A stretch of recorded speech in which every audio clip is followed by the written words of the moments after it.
নমস্কার প্রিয় দর্শক বন্ধুরা, নতুন একটি ভিডিও আপনাদের সবাইকে স্বাগত। অ্যান্ড এই যে ক্যাস্ট্রল পাওয়ার ওয়ান আলটিমেট যেটা দেখতে পাচ্ছেন, এটা আজ আমরা চেঞ্জ করব, এই ডিও গাড়িতে ঢালবো অ্যান্ড ডিও গাড়িতে চেঞ্জ করব। So Castrol power one ultimate যেটা আপনি 3 থেকে 3.5 কিলোমিটার আরামসে চালাতে পারবেন। তো চলুন ভিডিওটি শুরু করা যাক।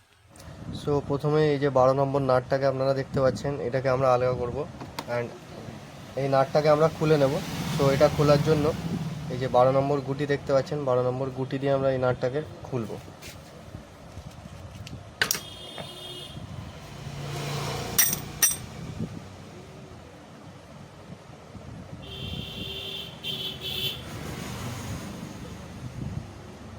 আমরা খুলে নিয়েছি।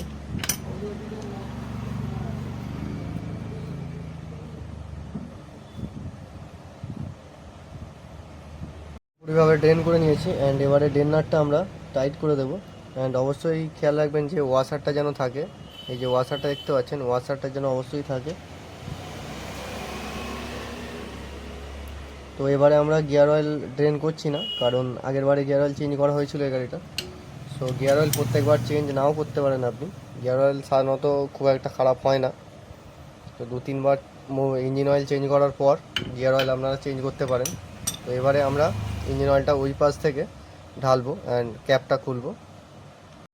সো এই যে ক্যাপটা দেখতে পাচ্ছেন, সো এই ক্যাপটা আমরা খুলবো। অ্যান্ড আপনারা চাইলে বাড়িতেও ইঞ্জিন অয়েল ড্রেন করতে পারেন, কিন্তু খুবই সাবধানে ড্রেন করতে হবে অ্যান্ড খুবই সাবধানে আপনাদের এটা লাগাতে হবে ড্রেন নাটটা, যাতে না খুলে যায় বা খুব অতিরিক্ত টাইট হয়ে যায়। এটাও আপনাদের খেয়াল রাখতে হবে যদি বাড়িতে আপনারা ইঞ্জিন অয়েল চেঞ্জ করেন।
অ্যান্ড ক্যাপটাকেও আপনারা হালকা করে টাইট করে দেবেন।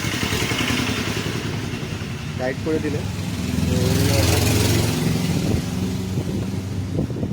তো ভিডিওটি দেখার জন্য অসংখ্য অসংখ্য ধন্যবাদ। দেখা হবে পরের ভিডিওয়। Tata, bye bye.